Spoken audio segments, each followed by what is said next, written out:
Right, so let's talk about the psychology of how your buyers actually make decisions. Because once you understand what is happening inside their heads, you can design a marketing and sales process that makes it easier for them to choose you. We're going to get straight into the practical stuff today. How do you tap into your buyer psychology from the moment someone lands on your website right through to the sales call and getting the deal signed? There are 6 buyer behaviors I want you to understand and 6 things that you can implement this week. So let's go. The first is loss aversion. Human beings are wired to fear losing something more than they desire gaining something. The pain of a loss is psychologically more powerful than the pleasure of an equivalent gain, which means that when a buyer is looking at your service, they are not just thinking about the benefits. They are also thinking, what if it goes wrong? What if I waste the budget? What if I make the wrong call and have to explain it later? Most business websites make this worse because they lead with vague claims such as, we help businesses grow, we deliver innovative solutions, we are passionate about customer success. That does nothing to reduce the buyer's fear. So instead, name the risk and reduce it. If buyers worry about implementation time, show the timeline. We get you up and running in 14 days without disrupting your current team. If they worry about hidden costs, show your pricing structure or explain how the project is phased. If they worry about choosing the wrong supplier, give them a safer first step like an audit, a diagnostic, a workshop, a paid discovery session. The question is simple.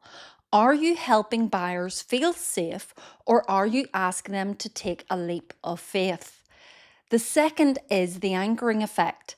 The first serious piece of information a buyer sees often becomes the mental anchor for everything that follows. If they see a cheap competitor first, your price may feel expensive. But if they understand the cost of the problem first, your solution will start to look much more attractive. This is where your content does a lot of the heavy lifting before the sales call ever happens. If you're a software company, show the cost of manual work. If your team spends 10 hours a week on manual reporting, that is roughly 500 hours a year at £50 an hour, and that's a £25,000 lost resources. If your solution costs £10,000, the buyer's no longer comparing you to zero, they're comparing you to the cost of doing nothing. The same works for engineering, consultancy, finance, HR recruitment, IT, operations, and professional services. You're not just selling the thing you do, you're helping the buyer understand the cost of leaving the problem alone. So ask yourself this. Are you anchoring buyers to the cost of the problem, or are you only talking about your price? The third is status quo bias. This is the tendency to do nothing because doing nothing sometimes feels safer than actually making a change. Even if the current situation is frustrating, it is at least familiar, and in B2B, your biggest competitor is often not another agency, supplier, platform, or consultant. It is no decision at all.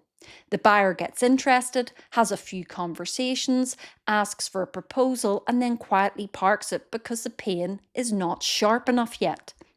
To break that, you have to make staying the same feel more expensive than changing. One way to do that is to introduce a problem they have not fully considered.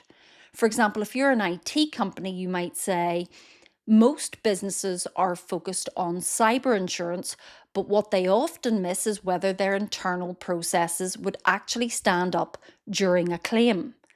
If you're a recruitment company, you might say something along the lines of, most employers focus on finding the right person, but the bigger cost is often the 6 months of lost momentum when the wrong person stays too long. You're not scaremongering, you're showing the commercial consequence of an action. So the question becomes, are you creating a reason to change or are you just describing what you sell? The fourth is consensus. In B2B, you're rarely selling to one person. the person you are speaking to usually has to go back and explain the decision to finance, operations, IT, the leadership team, or the board. If you only persuade the person in front of you, you can still lose the deal because they may not have the right ammunition to win the internal argument. So, on the discovery call, ask questions that help you understand who else matters. When you take this to finance, what will they care about the most? Who is likely to be cautious about changing supplier? What would operations need to see before they felt comfortable? Then build your proposal around what matters. Give finance the commercial case, give operations the implementation plan, give leadership the outcome, give the internal champion something they can actually use. You're not just selling to one person. You are equipping one person to carry the decision through the entire business. And here is the test. If your main contact disappeared tomorrow, would your deal still move forward? The fifth confirmation is bias. Once a buyer starts leaning towards a decision, they begin looking for information that confirms that they're making the right decision. If they trust you, they look for reasons to proceed. If they doubt you, they look for reasons to pull back. Your job is to create a positive confirmation early, and the best way to do that is through specific proof, not generic testimonials. Not great team, really professional, would highly recommend. That's nice, but it does not help the buyer see themselves in the result. What works better is proof that mirrors their situation. If you're speaking to a manufacturing business with a problem in production planning, show them a manufacturing example.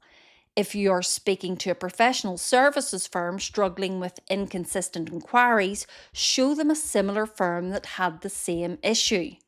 The more familiar the example feels, the easier the decision becomes. When buyers visit your website, read your proposal, or look at your case studies, do they see proof that feels relevant to them? Or do they have to do all the joining up themselves? The sixth is real urgency. You may want to close the deal, but buyers can smell fake urgency immediately.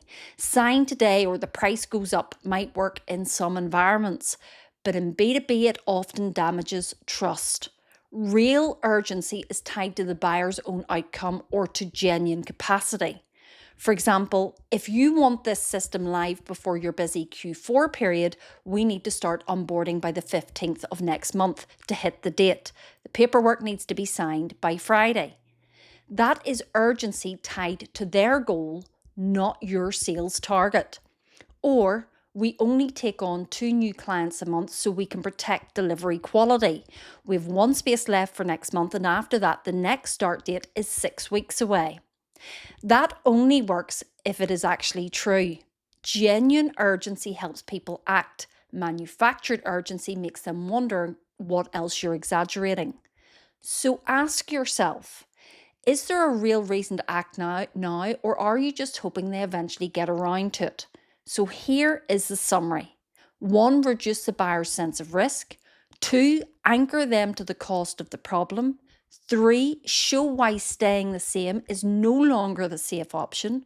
4, help your internal champion build consensus. 5, use the proof that feels specific to the buyer's situation.